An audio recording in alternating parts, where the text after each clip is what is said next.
નમસ્કાર પ્રિય વિદ્યાર્થી મિત્રો, ધોરણ 12 વાહ ભૂગોળ પર હું નીરવ મંડીર. ભૂગોળ વિષયની બોર્ડે લીધેલી પરીક્ષા તારીખ 12/3/2024નું બોર્ડ પ્રશ્નપત્રનો જવાબ સાથે એનાલિસિસ વાહ ભૂગોળ પર આ વિડીયોમાં આપવામાં આવ્યું છે. કયા પ્રશ્નો બોર્ડે પુનઃ પૂછેલા છે તે પણ જાણીશું. વિભાગ આધારિત શ્રેષ્ઠ પરિણામ માટે જે માર્ચ 2025માં ધોરણ 12ની બોર્ડ પરીક્ષા આપનાર વિદ્યાર્થીઓ માટે ભૂગોળની તૈયારી માટે આ વિડીયો ખાસ ઉપયોગી રહેશે. 100% પાઠ્યપુસ્તક આધારિત 1થી 13 પાઠમાંથી સ્વાધ્યાયલક્ષી પેપર સરળ રહ્યું હતું. થોડીક સમજદારી અને ઝડપી લેખન સાથે 100 ગુણનું પેપર પૂર્ણ કરી શકો છો 3 કલાકના સમયમાં. વર્ષ 2023માં નવેમ્બરે બોર્ડે પરિણામ ઊંચું લાવવાની ફોર્મ્યુલા અંતર્ગત વિદ્યાર્થીઓ માટે સરળ પેપર સ્ટાઇલ કરી નાખી છે. શુભ શરૂઆત કરીએ ભૂગોળ વિષય સાથે. વિભાગ એ જે 20 ગુણનો છે અને વિભાગ એની અંદર 1 ગુણ છે. માનવ ભૂગોળનું કેન્દ્રને સ્થાને છે માનવ. પાઠ નંબર 1માંથી કહેવાય કે પૂછાયેલું છે. યહૂદીઓએ પશ્ચિમ એશિયામાં રણ વિસ્તારમાં કયો નવો દેશ છે એ વસાવ્યો હતો? તો આ માર્ચ 2023માં પણ હતું વિભાગ એની અંદર. અને પાઠ નંબર 2માંથી છે ઇઝરાયલ દેશ છે એ પશ્ચિમ એશિયાના રણ વિસ્તારમાં છે એ વસાવવામાં આવેલો હતો. માહિતી ક્રાંતિની શરૂઆત છે એ કઈ સદીમાં થઈ હતી? તો કે પાઠ નંબર 3માંથી પૂછાયેલો છે. પેજ નંબર 21માંથી આ પ્રશ્નો છે. 20મી સદીની અંદર છે માહિતી ક્રાંતિની છે એ શરૂઆત થઈ હતી. તો ટેક્સ્ટબુકમાં સ્વાધ્યાય આધારિત વિકલ્પો છે એ વધુ સંખ્યાની અંદર છે એ પૂછાતા હોય છે. બાકી અમુક જે પ્રશ્નો છે એ પેજ નંબર છે એ પેપરની અંદર છે એ લખેલા છે. પાઠ નંબર 3 માનવીની પ્રાથમિક અને દ્વિતીય પ્રવૃત્તિઓમાંથી છે. ચોથા વિકલ્પ ઉપર જોઈએ તો ઉચ્ચ કક્ષાના નિર્ણાયકો કઈ પ્રવૃત્તિ સાથે જોડાયેલા છે? પાઠ નંબર 4માંથી છે. તૃતીય, ચતુર્થ અને પંચમ પ્રવૃત્તિમાંથી આ પૂછાયેલો. માર્ચ 2023માં પણ છે અને વિભાગ એમાં આ પૂછાયેલો છે. પંચમ પ્રવૃત્તિ આવશે જવાબ. વિશ્વમાં કયા દેશોમાં સૌથી ગીચ રેલવે આવેલો છે? પાઠ નંબર 5 પરિવહનમાંથી છે. બેલ્જિયમ દેશની અંદર છે એ ગીચ રેલવે માર્ગ છે. છઠ્ઠો વિકલ્પ છે કે ભારતે આર્યભટ્ટ ઉપગ્રહ ક્યારે પ્રક્ષેપિત કર્યો હતો? પાઠ નંબર 7 વ્યાપારમાંથી છે. 1975ની અંદર છે એ પ્રક્ષેપિત છે એ કરવામાં આવેલો હતો. સાર્કનું વડું મથક ક્યાં આવેલું છે? પાઠ નંબર 7માં પેજ નંબર 59-60માં પાઠ્યપુસ્તક આધારિત આ વિકલ્પ છે. વ્યાપારવાળા પાઠમાં કાઠમંડુમાં સાર્કનું વડું મથક છે. 8મો વિકલ્પ છે લંડન બંદર કઈ નદી પર આવેલું છે? તો પાઠ નંબર 7માંથી જ છે વ્યાપારમાં. પેજ નંબર 61 ઉપરથી પેરેગ્રાફ આધારિત છે. થેમ્સ નદી છે જવાબમાં. 9 છે કે ચીન અને દક્ષિણ પશ્ચિમ એશિયાના મધ્યમાંથી પસાર થતો જૂનો માર્ગ છે એ જણાવો. તો 7મો પાઠ વ્યાપારમાંથી જ છે. રેશમ માર્ગ છે એ આવશે. સલાયા કેવા પ્રકારનું બંદરનું ઉદાહરણ છે? એ પણ પાઠ નંબર 7માંથી છે. ફેરબદલી માટેનું જે બંદર છે એ તરીકે ઓળખાય છે. 11મો વિકલ્પ છે કે નીચેનામાંથી કયું સંરક્ષણ કેન્દ્ર નથી? પાઠ નંબર 8 માનવ વસાહતોમાંથી છે. દેહરાદૂન છે એ આવશે. 12મો વિકલ્પ નીચે આપેલી વિગતોમાં કુદરતી તત્વ કયું છે? 11મો પાઠ માહિતીના સ્ત્રોત અને તેનું સંકલનમાંથી છે. પાવાગઢ ડુંગર છે એ આવશે. 13મો વિકલ્પ બહુલક માટે કઈ સંજ્ઞા દર્શાવાય છે? તો કે પાઠ નંબર 11માંથી છે. પાઠ્યપુસ્તકમાં પેજ નંબર 96માંથી પૂછાયેલો અને વર્ષ 2022માં પણ આ પ્રશ્ન છે વિકલ્પ છે એ પૂછાયેલો હતો. એ આવશે ઝેડ સંજ્ઞા દર્શાવાય છે. 14મું દ્વિતીયક માહિતી એટલે શું? તો કે પાઠ નંબર 11 માહિતીના સ્ત્રોત અને તેનું સંકલનમાંથી છે. જવાબ છે પ્રકાશિત સાહિત્યમાંથી લીધેલી માહિતી. 15મો નાટમો સંસ્થા ક્યાં આવેલી છે? તો કે દેહરાદૂનની અંદર આવેલી છે. આ પણ 11મા પાઠમાંથી છે. 16મો વિકલ્પ એક જ પરિમાણ ધરાવતો આલેખ છે એ કયો છે? તો કે પાઠ નંબર 12માંથી છે. આંકડાકીય માહિતીનું આલેખ અને રેખા આલેખ છે એનો જવાબ આવશે. 17મો વિકલ્પ GPS પ્રણાલી વિકાસવાળો દેશ કયો છે? તો કે અમેરિકા છે. આમાં USA આપ્યું છે. પાઠ નંબર 13 છે. માહિતી વિશ્લેષણ અને નકશા નિર્માણમાં કોમ્પ્યુટરનો ઉપયોગવાળો પાઠ અને પેજ નંબર 111 ઉપરથી પાઠ્યપુસ્તકમાં પૂછાયેલું છે, સ્વાધ્યાયમાંથી નથી. જે પેજ નંબર એટલે લખ્યા છે. 18મો આંકડાકીય માહિતીનું ઉત્તમ નકશાંકન કરવાની પ્રણાલી કઈ છે? તો કે પાઠ નંબર 13 માહિતી વિશ્લેષણ અને નકશા નિર્માણમાં કોમ્પ્યુટરનો ઉપયોગમાંથી જ છે. આ પ્રશ્ન માર્ચ 2023માં તે વિભાગ એમાં પૂછાયેલો હતો. GIS પ્રણાલી છે એ ગણવામાં આવે છે. 19મો પ્રશ્ન, ભીત નકશા મુદ્રિત કરવા ઉપયોગી હાર્ડવેર શું છે? તો પ્લોટર નામનો હાર્ડવેર છે એ ઉપયોગી છે. 20મો પ્રશ્ન છે છેલ્લો વિભાગ એનો, નીચેનામાંથી કયું સોફ્ટવેર નિઃશુલ્ક છે? તો પાઠ નંબર 13માંથી તે છે GRASS. આ નિઃશુલ્ક સોફ્ટવેર છે એ ગણવામાં આવે છે. વિભાગ બી, નીચે આપેલા 21થી 30 પ્રશ્નોના ઉત્તર એક વાક્યમાં જવાબ આપો. દરેકનો 1 ગુણ છે, 10 ગુણ છે. 21મો પ્રશ્ન છે, કયા સમયગાળાને સંશોધન યુગ કહેવાય છે? પાઠ નંબર 1 માનવ ભૂગોળ પરિચયમાંથી છે. 15મી સદીના ઉત્તરાર્ધથી 18મી સદીના સમયગાળાને સંશોધન યુગ કહેવાય છે. 22મો પ્રશ્ન છે, ખનિજની વ્યાખ્યા આપો. પાઠ નંબર 3 માનવીની પ્રાથમિક અને દ્વિતીયક પ્રવૃત્તિઓમાંથી છે. નિશ્ચિત અણુરચના, રાસાયણિક બંધારણ અને સમાન ગુણધર્મ ધરાવતા ઘન, પ્રવાહી અને વાયુમય પદાર્થોને ખનિજ કહે છે. 23મો પ્રશ્ન છે, સિલિકોન વેલી એટલે શું? પાઠ નંબર 4 વર્ષ 2023માં માર્ચમાં પૂછાયેલો છે આ પ્રશ્ન. ઇન્ફોર્મેશન ટેકનોલોજી એટલે કે માહિતી તકનીકી સંદર્ભમાં ઘણા વિકસિત ઉદ્યોગ ગૃહોનું એક સંકુલ એટલે સિલિકોન વેલી. 24મો પ્રશ્ન છે, વિશ્વની સૌથી લાંબી પાઇપલાઇન કઈ છે? પાઠ નંબર 5 પરિવહનમાંથી છે. કોમેકોન વિશ્વની સૌથી લાંબી પાઇપલાઇન છે. 25મો પ્રશ્ન છે, ભારતમાં આધુનિક પ્રકારની ટેલિફોન સેવાના વિકાસમાં કોનો ફાળો છે? પાઠ નંબર 6 દૂરસંચારમાંથી છે. ભારતમાં આધુનિક પ્રકારની ટેલિફોન સેવાના વિકાસમાં સામ પિત્રોડાનો ફાળો છે. 26મો પ્રશ્ન છે, વિનિમય વ્યવસ્થા એટલે શું? પાઠ નંબર 7 વ્યાપારમાંથી છે. વસ્તુઓની પ્રત્યક્ષ આપ-લે કરવામાં આવતી હોય તો તેને વિનિમય વ્યવસ્થા કહેવામાં આવે છે. 27મો, ગ્રિફિથ ટેલરે વસાહતની કઈ વ્યાખ્યા આપી હતી? વર્ષ 2023માં માર્ચમાં પૂછાયેલો. પાઠ નંબર 8 માનવ વસાહતોમાં રહેઠાણોનો વિશાળ સમૂહ એટલે વસાહતને ગ્રિફિથ ટેલર ભાઈના મતે વસાહતની આ વ્યાખ્યા છે. 28મો પ્રશ્ન છે, આલેખ એટલે શું? પાઠ નંબર 12 આંકડાકીય માહિતીનું આલેખ વર્ષ 2022માં પણ પૂછાયેલો છે. આલેખ એ આંકડાનું દૃશ્યમાન અને ચિત્રાત્મક સ્વરૂપ છે. 29મું મધ્યકનું સૂત્ર આપો. પાઠ નંબર 11 માહિતીના સ્ત્રોત અને તેનું સંકલનમાં આ સૂત્ર છે એ આવેલું છે. 30મો પ્રશ્ન, GISનું પૂરું નામ જણાવો. પાઠ નંબર 13 માહિતી વિશ્લેષણ અને નકશા નિર્માણમાં કોમ્પ્યુટરનો ઉપયોગ છે. તો ફૂલ ફોર્મ પૂછાય છે તેવા એક અલગથી પ્રશ્નોના વિભાગ મુજબ તૈયારી કરવાની રહેશે. જિયોગ્રાફી ઇન્ફોર્મેશન સિસ્ટમ GISનું પૂરું નામ છે. વિભાગ સી, નીચે આપેલા 31થી 42 પ્રશ્નોના કોઈ પણ 8 પ્રશ્નોના ટૂંકમાં ઉત્તર લખો. દરેકના 2 ગુણ છે. વિભાગ સી 16 માર્કનો છે. આપણે 31થી 42 પ્રશ્નોના જવાબ છે આ વિડીયોમાં આવરી લીધા છે. 31મો પ્રશ્ન છે, ભારતના ભાષાકીય માળખાનો ખ્યાલ આપો. પાઠ નંબર 2 માનવ વસ્તીમાંથી છે. વિભાગ સીમાં માર્ચ 2024માં પૂછાયેલો કે ભારતમાં હિન્દી સૌથી વધુ બોલાતી ભાષા છે. બીજા ક્રમે બંગાળી ભાષા આવે છે. અંગ્રેજી ઉપરાંત 22 ભાષાઓ રાજ્ય માન્ય ભાષાઓ પણ છે, જેમાં ગુજરાતી ભાષા દેશમાં 7મું સ્થાન છે એ ધરાવે છે. ભારતમાં તેલુગુ, મરાઠી, તમિલ, કન્નડ, મલયાલમ, ઉડિયાઈ, પંજાબ, અસમી, સિંધી, મણિપુરી વગેરે ભાષાઓ બોલાય છે. ભાષાનું રાષ્ટ્ર અને રાષ્ટ્રીય એકતા સાથે ઘનિષ્ઠ સંબંધ અને ભાવાત્મક સંબંધ છે તે જોવા મળે છે. 32મો પ્રશ્ન છે, દ્વિતીયક પ્રવૃત્તિના લક્ષણો આપો. પાઠ નંબર 3 માનવીની પ્રાથમિક અને દ્વિતીયક પ્રવૃત્તિમાંથી આ પૂછાયેલો પ્રશ્ન છે. માનવી દ્વારા કાચી વસ્તુમાંથી રૂપાંતરિત ચીજ વસ્તુઓ બનાવી અને પ્રાથમિક ક્ષેત્રમાં ઉત્પાદનનો ઉપયોગ છે એ થાય છે. દ્વિતીયક પ્રવૃત્તિના કારણે પ્રાકૃતિક સંસાધનનું મૂલ્ય વધી જાય છે. જેમાં આપણે વાત કરીએ તો કપાસની કિંમત કરતાં તેમાંથી બનાવેલા તારની કિંમત છે તે વધી જતી હોય છે. 33મો પ્રશ્ન, ખનન એટલે શું? તેના પ્રકારો લખો. પાઠ નંબર 3માંથી તે છે અને માર્ચ 2022માં બોર્ડે છે એ ખનનવાળો પ્રશ્ન પૂછેલો છે.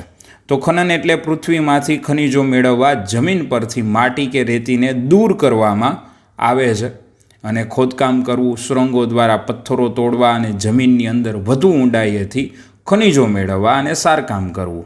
હવે ખનનના 2 પ્રકાર છે, એક ધરાતલ ખનન અને બીજું છે એ ભૂમિગત ખનન ગણવામાં આવે છે.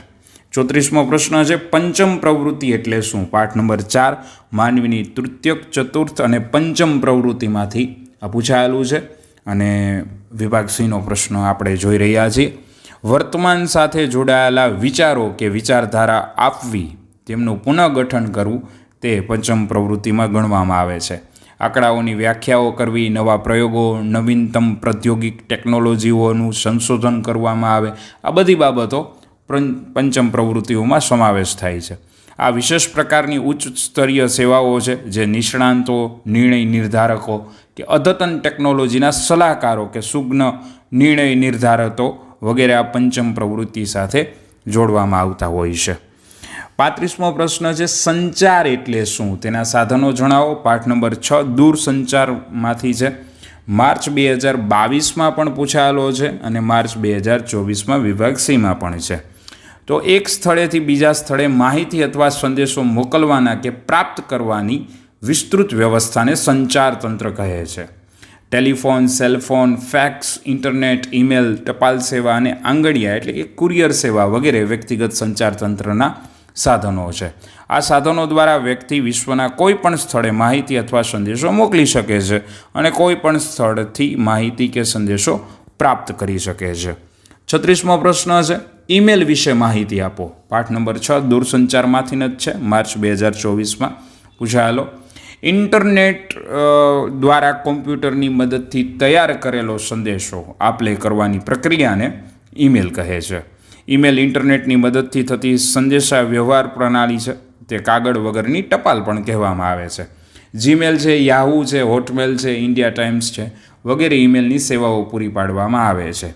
જે તે કંપનીઓના બ્રાઉઝર પર જઈને તેને સાઇનઅપ થઈને ઈમેલ એડ્રેસ મેળવ્યા બાદ એક ઇન્ટરનેટની મદદથી ઈમેલ સેવા છે એ જાણી શકાય છે. તો આ પેજ નંબર 50માંથી છે, એ બોર્ડે પૂછેલો છે. સ્વાધ્યાયમાં પાઠમાં આપેલો પ્રશ્ન નથી. આ 37મો પ્રશ્ન છે, બંદરના પ્રકારો જણાવો. પાઠ નંબર 6 માર્ચ 2022માં પણ પૂછાયેલો છે વિભાગ સીમાં. તો બંદરના પ્રકારોમાં દરિયાઈ બંદરો છે એ ગણાય છે. નદી બંદરો હોય છે, સરોવર બંદર, નહેર બંદર, ફેરી બંદર, ફેરબદલી માટેનું બંદર, વાણિજ્યક બંદર, નૌસૈનિક બંદર, જહાજ બાંધકામ અને સમારકામ એટલે કે જહાજોને રિપેર કરવા માટેના બંદરો છે એ હોય છે. પોર્ટ વ્યવસ્થા જેને કહેવામાં આવતી હોય છે ઇંગ્લિશમાં.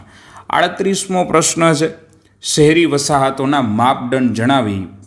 તો માર્ચ 2022માં પૂછાયેલો છે આ પ્રશ્ન અને પાઠ નંબર 8 માનવ વસાહતમાંથી છે. કુલ જનસંખ્યાના 5000થી વધુ હોય તે શહેરી વસાહતોના માપદંડમાં આવે છે.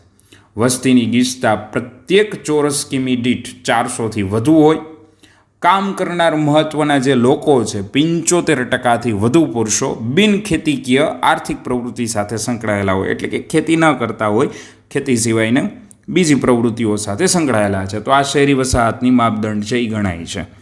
આગળનો પ્રશ્ન છે 39મો, છૂટી છવાઈ માનવ વસાહત એટલે શું? પાઠ નંબર 8 માનવ વસાહતમાંથી છે અને આ પ્રશ્ન માર્ચ 2024માં વિભાગ સીમાં છે. તો પર્વતીય પ્રદેશો, રણ પ્રદેશો અને ઉચ્ચ ભૂમિ પ્રદેશોમાં છૂટી છવાઈ વસાહતો જોવા મળે છે. અહીં માનવીને પ્રાકૃતિક મુશ્કેલીઓ છે એ વધુ જોવા મળતી હોય છે. અહીં વસાહતો લોકો કોઈ એક સાંસ્કૃતિક લક્ષણોથી એકબીજા સાથે જોડાયેલા હોય છે. અહીં માનવીની આર્થિક પ્રવૃત્તિઓ કરવામાં ખૂબ જ અવરોધ છે એ નડતો જોવા મળતો હોય છે. સંસાધનનું વર્ગીકરણ કરો. પાઠ નંબર 9 કુદરતી સંસાધનમાં છે, માર્ચ 2024માં પૂછાયેલો વિભાગ સીનો પ્રશ્ન. તો સંસાધનમાં માલિકીના આધારે સંસાધનો હોય છે, જેમાં પારિવારિક, રાષ્ટ્રીય અને વિશ્વ સંસાધન છે. બીજું છે પુનઃપ્રાપ્તને આધારે સંસાધનો, જે પુનઃપ્રાપ્ય છે અને પુનઃ અપ્રાપ્ય છે, અથવા વિરલ સંસાધન અને એકલ સંસાધન પણ સમાવેશ થાય છે. ત્રીજું છે વિતરણના આધારે સંસાધનો, જેમાં સર્વસુલભ, સામાન્ય સુલભ, સંભવિત અને અજ્ઞાત વગેરેનો સમાવેશ થાય છે. સંસાધનના વર્ગીકરણમાં ચોથું છે ઉપયોગના આધારે સંસાધનો. ઉપયોગ થયા વગરના જે સંસાધનો છે અથવા જેનો ઉપયોગ ન થયો હોય તેવા સંસાધનોનો પણ વર્ગીકરણમાં સમાવેશ છે એ થાય છે. સારણી વિશે માહિતી આપો. પાઠ નંબર 11માંથી છે. માહિતીના સ્ત્રોત અને તેનું સંકલનવાળા પાઠમાંથી માર્ચ 2024માં વિભાગ સીમાં પૂછાયેલો. અનેક હેતુઓ માટે ભૌગોલિક તથા આંકડાકીય માહિતી એકત્રિત કરવામાં આવે છે, તેને સારણીકરણ કહેવામાં આવે છે. કોઈ અભ્યાસ માટે તેમાંથી થોડીક વિગતો જ જરૂર પડે એવું બની શકે છે. આથી એકત્ર કરેલી કુલ માહિતીમાંથી જરૂર હોય તે માહિતીને જુદી જુદી તારવી લેવામાં આવતી હોય છે અને એક વિશિષ્ટ સ્વરૂપે ગોઠવવામાં આવતી હોય છે. તો આ વિશિષ્ટ સ્વરૂપે માહિતી તારવી અને ગોઠવવામાં આવે છે, આ પ્રક્રિયાને સારણીકરણ છે એ કહેવામાં આવે છે.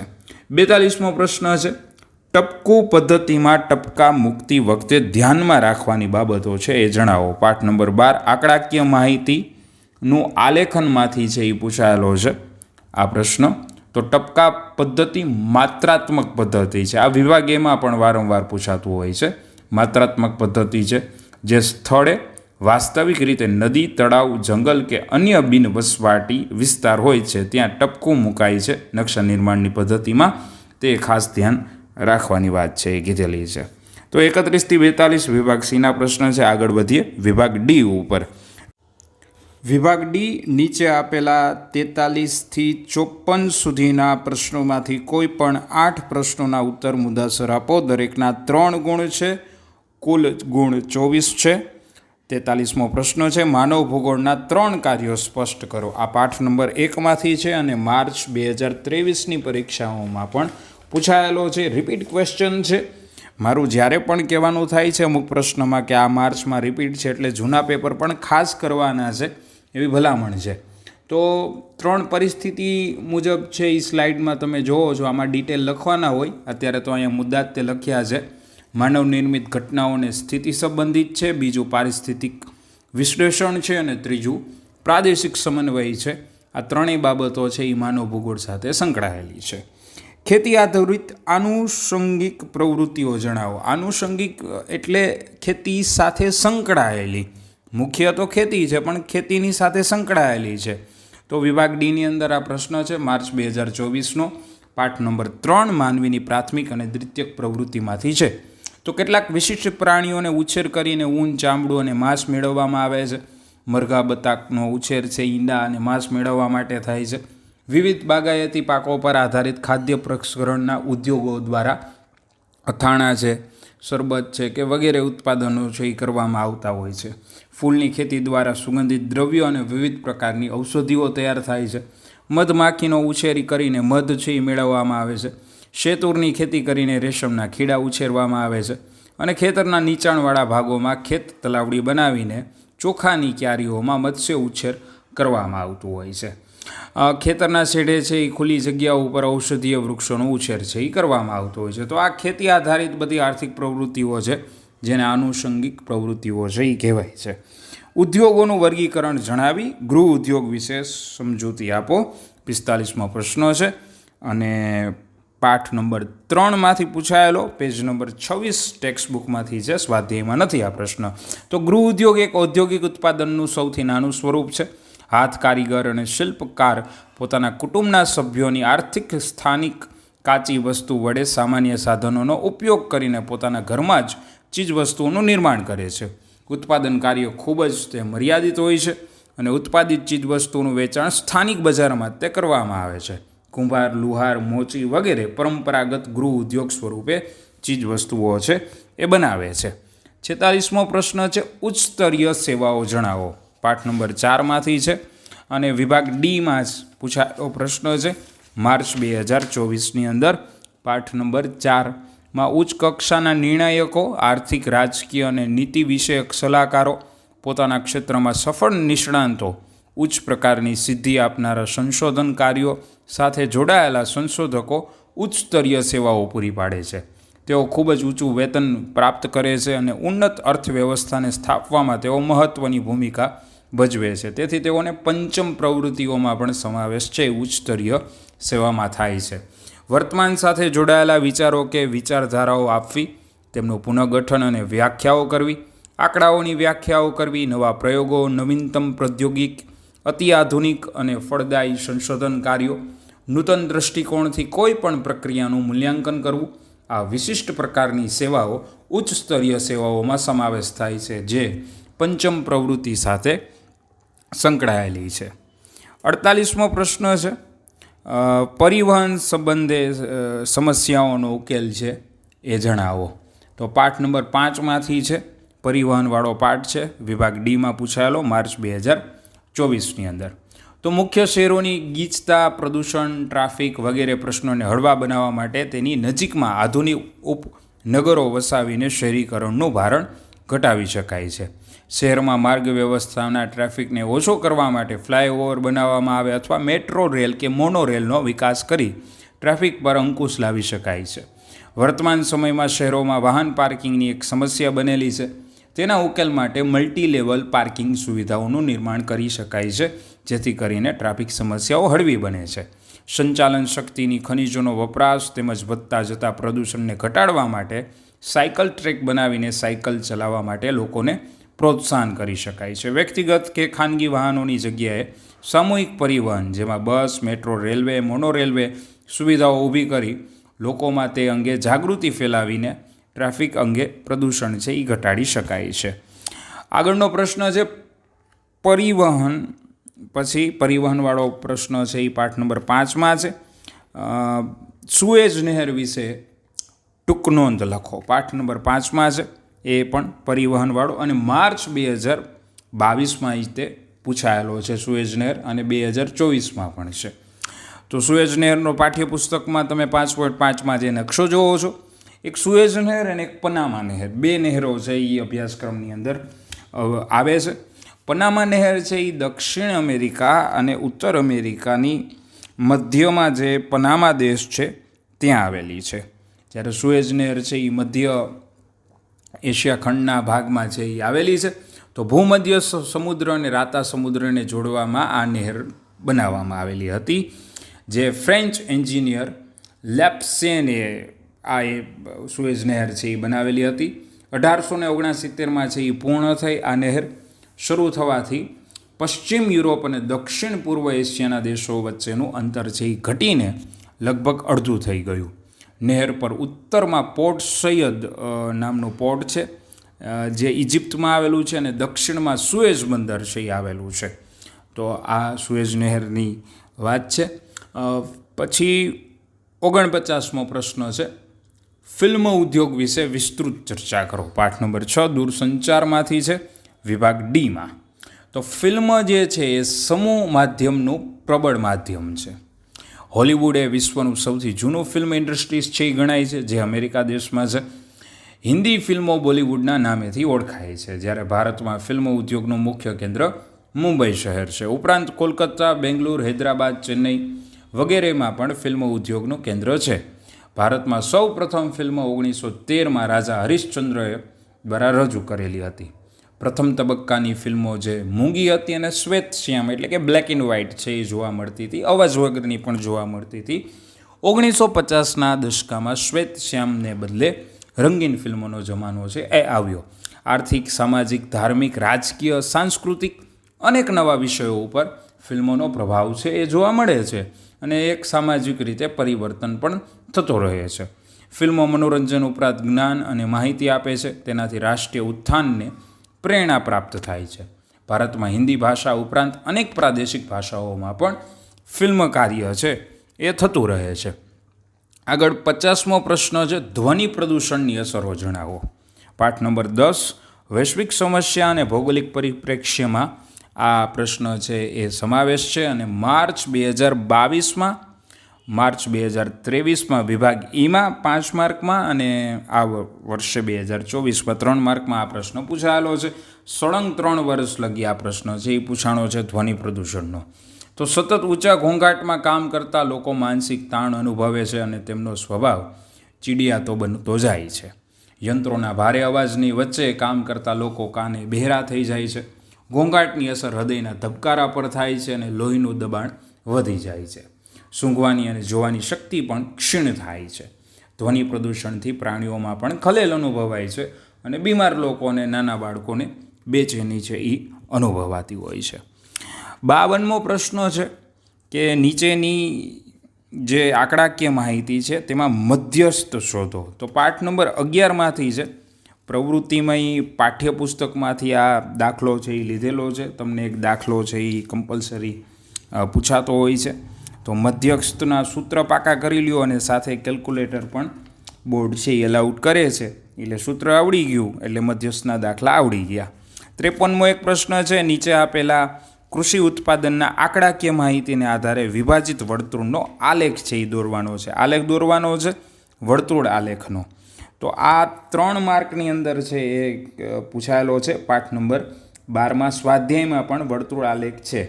તો પ્રશ્ન માત્ર ઉત્પાદન અને ટનના જે આંકડા છે એ બોર્ડે ફેરફાર કર્યા છે. વર્તુળ આલેખ સ્વાધ્યાયમાં પણ જોવા મળે છે. 53મો પ્રશ્ન છે, વિતરણની દ્રષ્ટિએ સંસાધનના પ્રકાર છે એ જણાવો. તો પાઠ નંબર 9માંથી છે, વિભાગ સીમાં માર્ચ 2024માં પણ કહેવાય કે પૂછાયેલો છે. સર્વ સુલભ સંસાધન છે, સામાન્ય સુલભ સંસાધન છે, સંભવિત સંસાધન છે, અજ્ઞાત સંસાધન છે. વાતાવરણમાં રહેલા નાઇટ્રોજન, ઓક્સિજન વગેરે વાયુઓ સર્વ સુલભ સંસાધન કહેવાય છે. જમીન, જળ વગેરેમાં સામાન્ય સુલભ સંસાધન છે એ ગણાય છે. નજીકના ભવિષ્યમાં જેનો ઉપયોગ થવાની શક્યતાઓ હોય એવા સંસાધનો સંભવિત સંસાધન છે. જેમ કે ઉત્તર ભારતમાં ઉત્તરાખંડ છે, હિમાચલ પ્રદેશ છે વગેરે રાજ્યોમાં પહાડી પ્રદેશમાં જળ વિદ્યુત માટેની ઘણી અનુકૂળતાઓ છે. જ્યાં સુધી કોઈ પદાર્થ કે ગુણ અથવા ઉપયોગની કંઈ ખબર નથી પડતી ત્યાં સુધી આવા જે અજ્ઞાત પદાર્થો છે તેને અજ્ઞાત સંસાધનો પણ કહી શકાય છે. જેમ કે એમેઝોન નદીના મુખ ત્રિકોણ પ્રદેશના રહેવાસીઓ રબરના વૃક્ષોને ઓળખતા ન હતા, પરંતુ તેના ઉપયોગની ખબર ન હતી, તેથી તે સમયે રબર અજ્ઞાત સંસાધન તરીકે ગણવામાં આવતું હતું. અને છેલ્લો પ્રશ્ન વિભાગ સીનો છે, 54મો ક્વેશ્ચન છે, પ્રવાહ આલેખનની લાક્ષણિકતાઓ જણાવો. પાઠ નંબર 12 આંકડાકીય માહિતી અને આલેખનમાંથી પ્રશ્નોનો સમાવેશ થયો છે માર્ચ 2024ની ભૂગોળની પરીક્ષામાં બોર્ડમાં. તો આંકડાનું ઘણું વૈવિધ્ય હોય છે. પ્રવાહ આલેખન, પ્રવાહ કે ફ્લો શબ્દ ગતિમયનું સૂચન કરે છે. વ્યક્તિઓ કે વસ્તુઓ અંતરપ્રદેશી હેરફેર સૂચવતા આંકડા ફ્લો દ્વારા આલેખ છે એ દર્શાવવામાં આવે છે. આંકડાઓમાં ઘણું વિવિધતા હોય છે. માનવી કે વસ્તુની હેરફેરની વિવિધ પ્રદેશો પર થાય છે તે અંગેના આંકડા 2 લક્ષણો ધરાવે છે. એક તો હેરફેરની દિશા અને બીજું વ્યક્તિ કે વસ્તુઓની સંખ્યા. ઉપરની બંને વિગતો એકસાથે દર્શાવવા માટે જે તે પ્રદેશનો નકશો હોવો જરૂરી છે. આંકડાકીય માહિતી માટે વિવિધ સ્તરોને નકશા પર પરસ્પર સાંકળી લેવામાં રેખાનો ઉપયોગ છે એ થાય છે. આંકડાની બહુલતા પ્રમાણે નિશ્ચિત પ્રમાણ માપને અનુલક્ષીને રેખાઓની સંખ્યા નક્કી કરવામાં આવે છે અને તેટલી જ સંખ્યામાં રેખાઓ દોરીને સ્થળોને પરસ્પર જોડવામાં આવે છે. વિભાગ ઈ ઉપર વધીએ. કુલ ગુણ 30 છે. નીચે આપેલા 55થી 61 સુધીના પ્રશ્નોમાંથી કોઈ પણ 5 પ્રશ્નોના સવિસ્તારપૂર્વક ઉત્તર આપો. દરેકના 5 ગુણ છે. નકશા પૂર્તિનો પ્રશ્ન 62મો ફરજિયાત છે. આ ખાસ ધ્યાન રાખજો.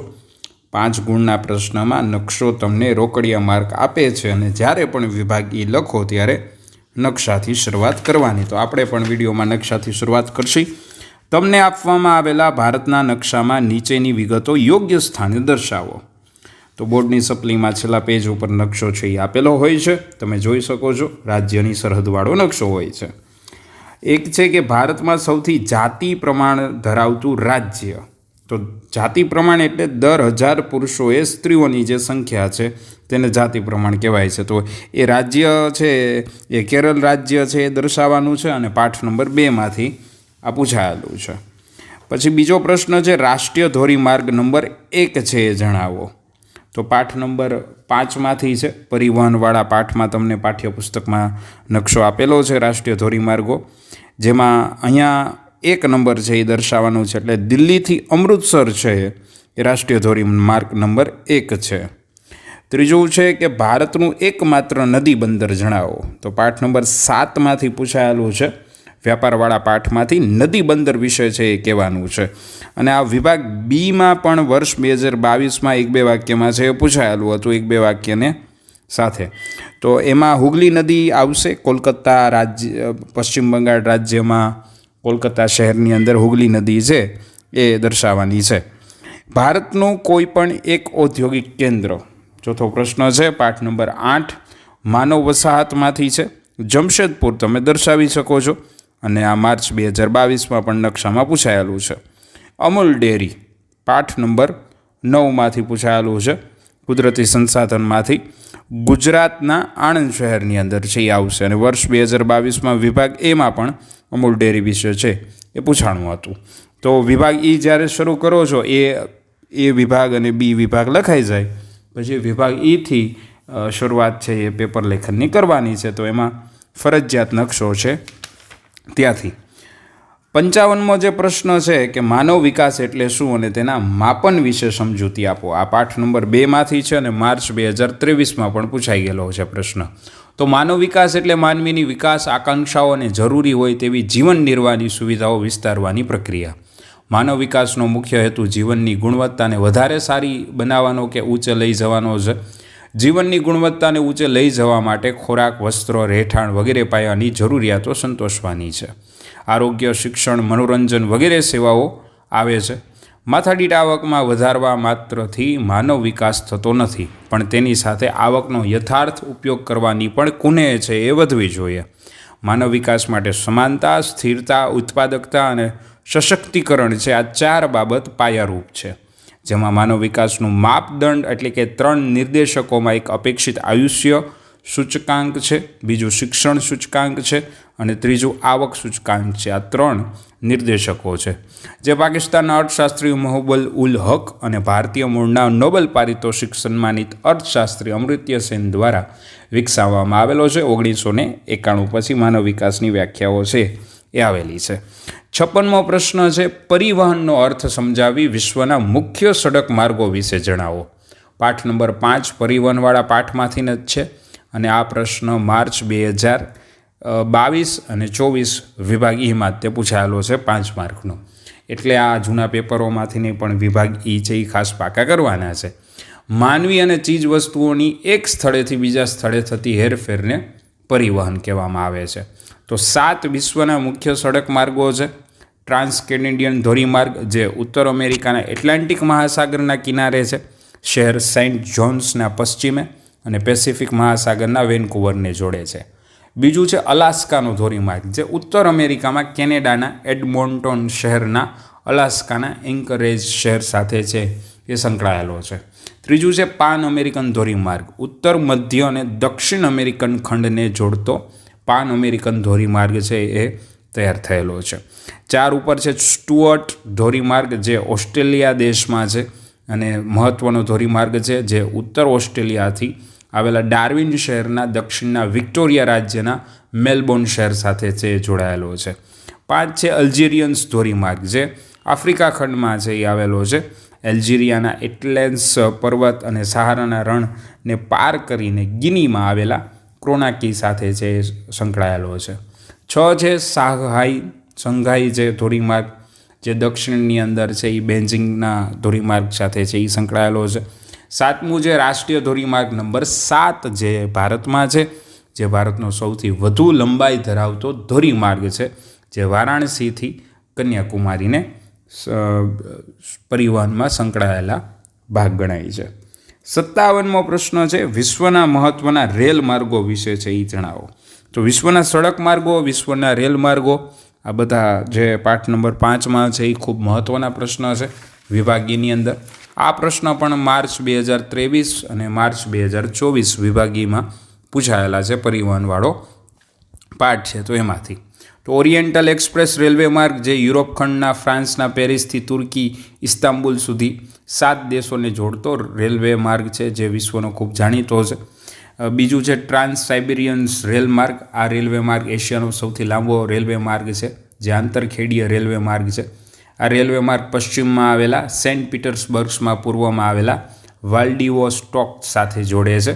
દ્વિમાર્ગીય રેલવે માર્ગ છે. લંબાઈ છે એ 9332 કિમી છે.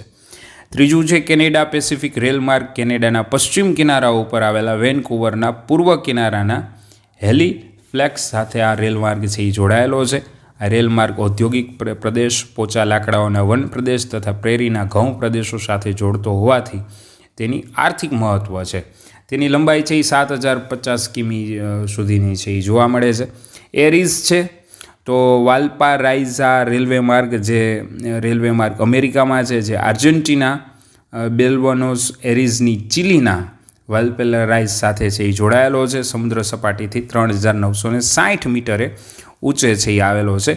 ઉસ્તપાલા ઘાટ પાસાર કરીને એન્ડીઝની પર્વત શ્રેણીને પાર કરે છે. એક છે બેગવેલા રેલવે માર્ગ. આ રેલવે માર્ગ આફ્રિકાના મુખ્ય રેલવે માર્ગનો એક મહત્ત્વનો ભાગ છે, જે ઝામ્બિયા દેશના તાંબા ક્ષેત્રથી સમુદ્ર કિનારે આવેલા દાર અસલ સલમા સુધી છે એ જોડાયેલો છે. 6 છે બોટ્સવાના રેલવે માર્ગ. આ રેલવે માર્ગ છે એ ઝિમ્બાબ્વેથી લઈને ભૂમિ વેસ્ટ મધ્ય આફ્રિકાના દેશોના દક્ષિણ આફ્રિકા સાથે સંકળાયેલો છે. 58મો પ્રશ્ન છે, શહેરીકરણની સમસ્યાઓની વિસ્તૃત ચર્ચા કરો. પાઠ નંબર 8 માનવ વસાહતમાંથી છે અને માર્ચ 2022ની અંદર છે એ વિભાગ સીમાં પૂછાયેલો હતો અને આ વર્ષે 5 માર્કની અંદર વિભાગ ઈમાં છે એ પૂછાયેલો છે. તો વાત છે શહેરીકરણની સમસ્યાઓની અંદર છે એ ગેરકાયદેસર ઝૂંપડપટ્ટીઓ અને ગંદી વસાહતોનું અસ્તિત્વ છે એ આવી ગયું છે. ગંદી વસાહતો અને શહેરી જીવન માટે પીડાજનક છે એ બની છે. પ્રદૂષણ, ટ્રાફિક છે કે સ્વાસ્થ્ય કે ગંદકીને કારણે કે પાણીની અછત કે અસામાજિક પ્રવૃત્તિઓ વગેરે અનેક પ્રશ્નો છે એ ઊભા થયા છે. કેટલીક વસ્તી નિમ્ન સ્તરના ઘર અથવા ફૂટપાથ પર રહે છે અને ગંદા વસવાટો કે પરિવહન કે સાર્વજનિક સુવિધાઓનો અભાવ વગેરે સમસ્યાઓ છે એ ઉદ્ભવે છે. ગેરકાયદેસર વસાહતોમાં કે પાણી છે, સ્વચ્છતા છે, વીજળી છે, સડક છે, ગટર છે, શાળાઓ, બજાર કે સ્વાસ્થ્ય કેન્દ્રો વગેરેનો અભાવ રહે છે. ઝૂંપડપટ્ટીઓમાં પ્રકાશ, ચોખ્ખી હવા, ગંદા પાણીનો નિકાલ, બાથરૂમની વ્યવસ્થાઓની સગવડતાનો અભાવ, આ બધાને કારણે શહેરીકરણની સમસ્યાઓમાં વિકટ પરિસ્થિતિ છે એ જોવા મળતી હોય છે. સરકારનું કામ છે કે આ શહેરીકરણની સમસ્યાઓનું વૈજ્ઞાનિક ઢબે અને જાગૃતિના ભાગ સ્વરૂપે છે એનો ઉકેલ લઈ આવે. આગળ જે પ્રશ્ન છે 59મો પ્રશ્ન છે, જળ પ્રદૂષણ સમજાવીને તેને નિવારણના ઉપાયો છે એ જણાવો. પાઠ નંબર 9 છે કુદરતી સંસાધન. માર્ચ 2022ની અંદર છે એ પૂછાયેલું છે અને 2024માં પણ વિભાગ ઈમાં છે. તો પૃષ્ઠીય જળ અને ભૂમિગત જળ પ્રદૂષણની વૈશ્વિક સમસ્યા છે. વધુ પાક મેળવવા માટે જંતુનાશક દવાઓનો બહોળો ઉપયોગ છે એ થાય છે. વૃષ્ટિજળને સાથે આ જંતુનાશક દવાઓ પાણીમાં ભળી નદીઓ અને તળાવોને જળને પ્રદૂષિત કરે છે. સજીવ ખેતીને પ્રોત્સાહન આપીને ક્રમશઃ જંતુનાશક દવાઓનો ઉપયોગ સદંતરે બંધ કરવો જોઈએ. જંતુનાશક દવાઓ તરીકે હાનિકારક રસાયણોને સ્થાને કુદરતમાંથી મળી આવતા બિનહાનિકારક પદાર્થો અને જૈવિક કીટકોનો ઉપયોગ કરવો જોઈએ. ભારતમાં નદીઓને માતા માનવામાં આવે છે. આવી સમજ કેળવીને નદી પ્રદૂષિત ન થાય એ રીતે નવી પરંપરાઓ શરૂ કરવી જોઈએ. શહેરનું ગંદુ પાણી અને ઉદ્યોગ દ્વારા છોડવામાં આવતું દૂષિત પાણી નદીમાં છોડતા પહેલાં યોગ્ય ટ્રીટમેન્ટ આપ્યા બાદ બિનહાનિકારક બનવું જોઈએ. ભૂમિગત જળનો ઉપયોગ ઘટાડવા માટે વૃષ્ટિય જળનો સંચય કરી તેનો ખેતીમાં ઉપયોગ કરવામાં આવે તેમજ અદ્યતન ટેકનોલોજીનો ઉપયોગ કરી ઓછા પાણીથી ખેતી કરવામાં આવે, જેથી ભૂમિ સંરક્ષણ અટકાવી શકાય છે. ભૂમિ પ્રદૂષણ છે એ પણ અટકાવી શકાય છે જે તે જગ્યાએ. તો 60મો પ્રશ્ન છે, ભૂમિ સંસાધન સાથે જોડાયેલી સમસ્યાઓનો વિસ્તારથી સમજાવો. હવે જો તમે વિભાગીમાં અમુક પ્રશ્નો જોશો તો નિવારણ છે, સમસ્યાઓ છે, ઉપાયો છે, આવા ખાસ પ્રશ્નો છે એ પાકા કરવાના છે. ફિક્સ છે જે પ્રશ્નો છે એ તમને અભ્યાસક્રમમાં દેખાય છે. તો માર્ચ 2022-24માં પૂછાયેલો છે. વિભાગ ડીમાં પણ આ પ્રશ્નો છે એ 2022માં હતો. આ વર્ષે 2024માં પૂછાયેલો છે.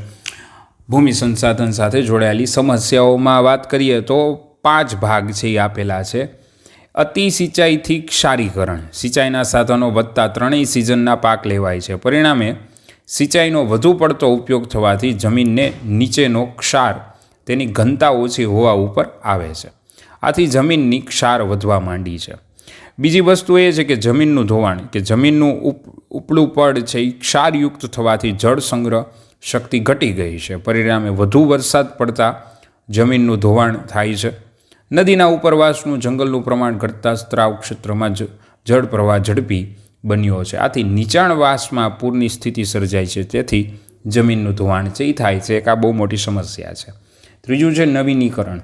શહેરીકરણ, ઔદ્યોગિકરણ, સડક માર્ગો અને રેલવે માર્ગો કે વન પ્રદેશોમાં વિમાની મથકો કે ખેતીઓને પ્રોત્સાહન કે પ્રદૂષણ વગેરેને કારણે વન વિસ્તારો છે એ ઘટી રહ્યા છે. તેને કારણે પણ ભૂમિ સંસાધનની સમસ્યાઓ ગણવામાં આવતી હોય છે.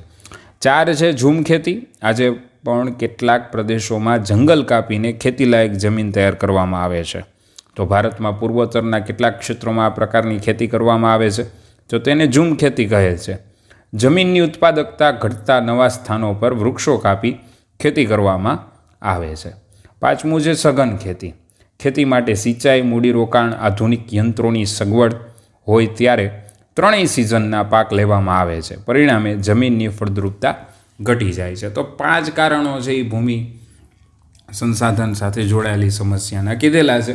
પાઠ નંબર 9માંથી છે. અને 61મો પ્રશ્ન જે છેલ્લો પ્રશ્ન છે, જે આપણે આમાં બધા પ્રશ્ન આવરી લીધેલા છે, પેપરના કોઈ વિભાગમાં બાકી નથી રાખ્યા. તો ગરીબીનો અર્થ સમજાવી તે દૂર કરવાના ઉપાયો જણાવો. પાઠ નંબર 10માંથી છે, વિભાગ ઈમાં, અને માર્ચ 2023-24માં છે. તો છેલ્લા 3 વર્ષના પેપર તમે પાકા કરી લ્યો બોર્ડના, તો એકને એક પ્રશ્ન રિપીટ થયેલા રાખે છે. તો વિભાગી તો તમારો 30 માર્કનો 3 વર્ષના પેપર કરવાથી થઈ જાય છે, કારણ કે દરેક પ્રશ્ન છે એ કાં વિભાગ સીમાં છે કાં વિભાગ ઈની અંદર છે, એ રિપીટ થયેલા છે. તો ગરીબીનો અર્થ છે કે સામાન્ય રીતે કહીએ તો સમાજનો એક વર્ગ પોતાની આવશ્યક જરૂરિયાતો પણ સંતોષી ના શકતો હોય છે, તેને ગરીબી રેખાથી નીચે ગણાતો એક વર્ગ છે. વિશ્વ બેંક અને સંયુક્ત રાષ્ટ્રના ઠરાવ્યા અનુસાર રોજના $1 પણ ઓછું ખર્ચ કરનાર વ્યક્તિ ગરીબ કહેવામાં આવે છે. ગરીબ માટે અનેક કારણો જવાબદાર છે, જેમાં વસ્તી વધારો છે, ગૃહયુદ્ધ છે, ઉત્પાદનના સાધનો છે, અસમાન સંસાધનનું વિતરણ છે, ખેતીનો મંદ વિકાસ દર છે, વિકસિત રાષ્ટ્રોના ઉપભોક્તાવાદ પણ ગણવામાં આવે છે, કુદરતી આપત્તિઓ છે અથવા યુદ્ધ જેવી મુખ્ય પરિસ્થિતિઓ ગરીબીને કારણ છે. હવે વાત છે કે ઉપાયો છે એ જણાવો. તો ઉપાયો તો વાત કીધેલી છે કે વસ્તી વધારા પર નિયંત્રણ રાખવું જોઈએ, રોજગારલક્ષી યોજનાઓ છે એ સરકાર દ્વારા બનાવવી જોઈએ, જેથી કરીને લોકોની આવકમાં વધારો થાય તો મોંઘવારી મુજબ પોતાનું જીવન જરૂરી વસ્તુઓ છે એ ખરીદી શકે, તો જીવી શકે, અને રોજગારલક્ષી કાર્યક્રમોથી ને તે આવકનું સર્જન છે એ થશે. શિક્ષણનો વ્યાપ છે એ વધારવો જોઈએ, પણ હવેનું શિક્ષણ છે એ કેવું છે, સ્કિલ ઓરિએન્ટેડ હોવું જોઈએ, માત્ર ગુણલક્ષી નહીં. વ્યાપક રીતે અપાતી કૌશલ્યલક્ષી તાલીમ આપવી જોઈએ. તો હવે શિક્ષણમાં કૌશલ્યની તાલીમ છે એ જરૂરી છે.